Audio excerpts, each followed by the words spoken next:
Hello, this is my very first tutorial on with Anime Studio Moho, and it's to take the mystery out of the PaintBucket tool. They upgraded, or they added features that obviously Smith Micro was very excited about with the Boolean operations, where you could take multiple shapes and use them to add and subtract to get complex shapes that would be difficult to make by hand. But the trouble is that now the PaintBucket tool and other tools are not just simply, it's actually two tools in one. PaintBucket tool is both a tool that will just fill, and B, it's a tool that will create booleans and create a new shape from other shapes. Let me show you what I mean. If we go over here and we click the PaintBucket tool, and let's zoom in, and here's a simple form, and we click on it, boom, we've got a filled shape. We can move it around. Everything works as it should, as you would expect it to. But if you go over here to the PaintBucket tool and you've got two overlapping shapes and you fill one, oh, now we've got two, and you can tell that you have two, and you got strange. This is Moho 12. So if you look up top here, I've got point reduction setting to 50%, so we'd have less. If it were like Moho 11, let's put it to 0, and let's do this again. Let's make this disappear. Pick the PaintBucket tool. Now, okay, let's back up and see if we can move. There's our second shape that was created. I'm going to delete it. Here are our two original overlapping splines and closed splines. And I click on it, and boom, see all the points? That's what you get in version 10 and 11. And you can move it off because it can't think. The PaintBucket tool saves you time when you have a single enclosed object, and you click, boom, you're filled, everything's good. But it can't figure out what happens when you have overlapping splines. So what they've done is, well, since you can't figure out anyway, let's use it for a cool Boolean tool. So let's change the color. Let's go in here. Now we've got this center shape, and let's change the color again. Same thing again. Now this is a little bit better. I mean, if you're doing it on purpose, it's cool. But if you just want to fill, it can be really annoying. Now it's a little bit easier nowadays, because now you can go up into here and you can set not just fill stroke, but your point reduction level. I seem to find that 50 works really well, but it's between 0 and 100. Now when I select this term, it's let's zoom in. It still has a hard time.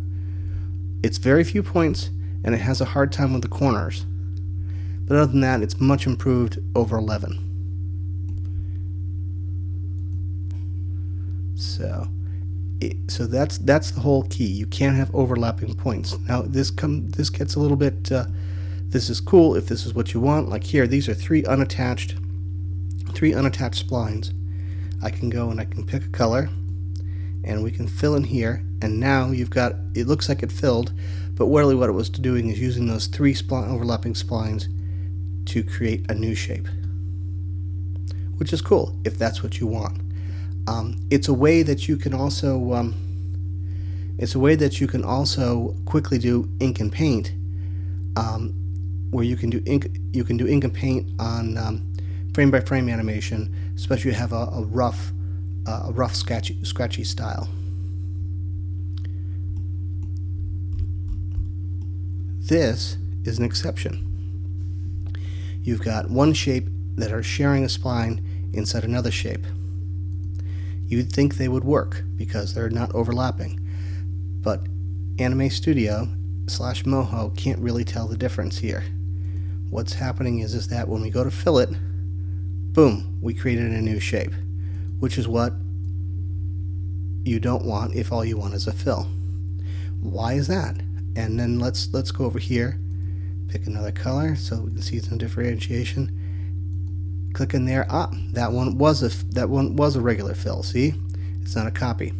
So why did this one work and that one didn't work? Well, let's go over here and select this and get it out of the way. And let's select this and get it out of the way. And let's select this. If we add one single point right here and knew with the Bezier curves, you're not going to have any change in the shape. In fact, let's zoom in here so you can see it. We're going to add one point right in the middle right here. Notice this spline did not change at all, whereas in version 11 it would have altered the math going through adding the point to that spline. Now let's click over here, make sure nothing's selected. Now when we go to select this, it can differentiate this as a separate shape from this shape. I don't know why, but you have to have a break in the spline. Now you've got it. There. You can see that it's a single spline. Now if we pick a new color and we go here, we can still fill this one right here. So we can fill with an added spline, but you can't fill anything that overlaps. Technically, I guess this is an overlap, or at least it's the way that the machine sees it. Hello, welcome back. I have a cold, so I keep having to pause to cough. So if the editing seems choppy, at least I'm getting the idea across to the Moho Pros group. This shape here, I've already determined if you add the point, you can fill both separately. So let's take this, move it on the other side, select this point, delete it, and now, is there still a problem because there's attached points? Nope, no problem at all. This fills, it's a single shape, it didn't create a new shape, and you can still fill the extra one right here. And let's just move that around to show you. So let's do this. But for whatever reason, if we move it in like this, this will create a second shape. It sees a second shape unless you add that point.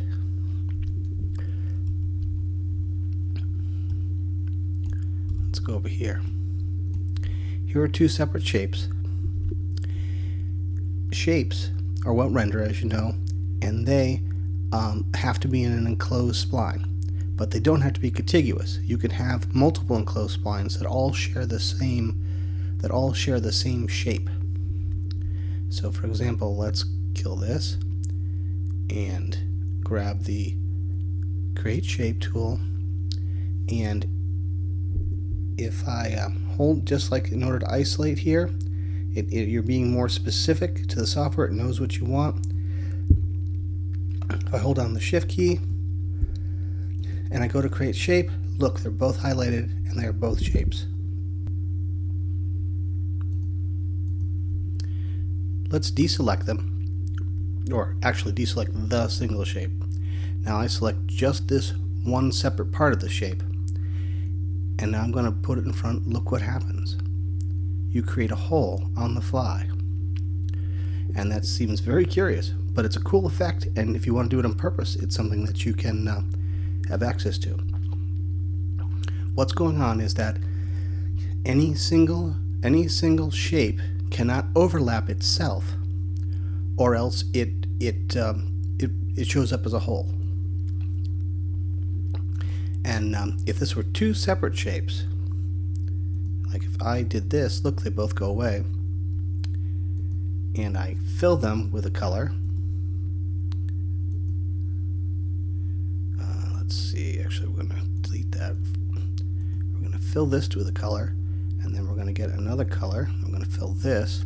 They're two separate shapes.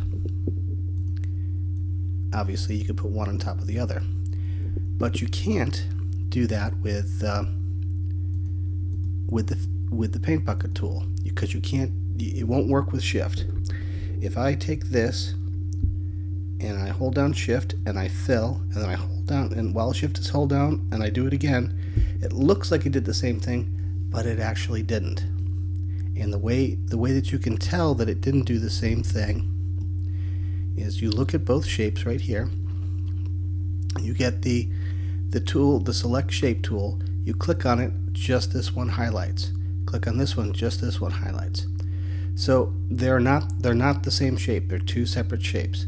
And you can also tell that because you can pick a different color, such as this, fill this, and now you can see that this one didn't turn blue as well. So, and you can overlap it because this is a different shape and it's on top, is no longer see-through. So that's a limitation on the paint tool. It's a one-click thing. It's really fast with simple shapes, boom, boom, boom. But you're not going to get the control for splines that are interacted. Okay, now look at this shape right here. It's a single shape, and it represents a limb like an upper and lower arm, and it's boned. In order to get this to work, I have to go to any frame off of frame 0, make sure that we're on the bone layer, and then pick Translate Bone Tool. Now watch what happens when I overlap this. Remember the two shapes that were the single shape that were two different parts. When you overlap them, you got a hole. Well, look what happens when you overlap here. You get a hole. And this is a problem with limbs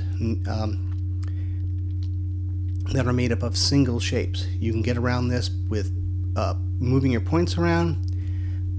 You can get around this with by having them as two different shapes and two different layers.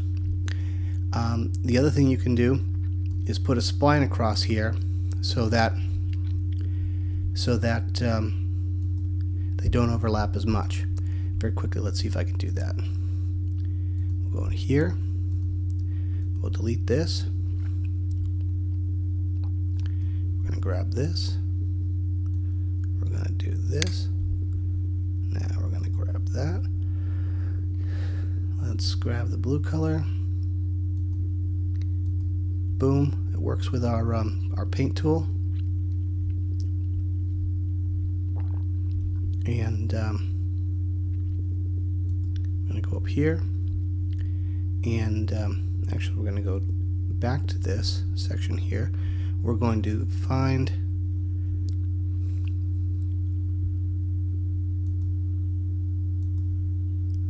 layer 45.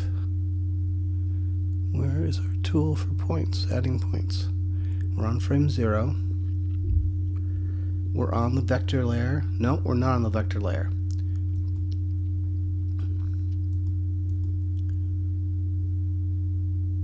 Huh.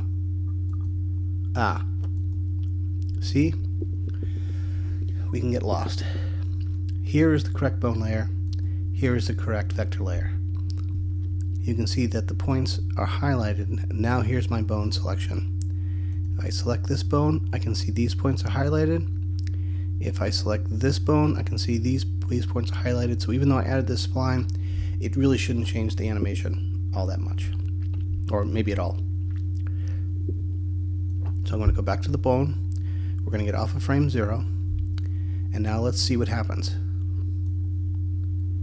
I'm going to bend, bend, bend, bend, bend, bend. And now look at that.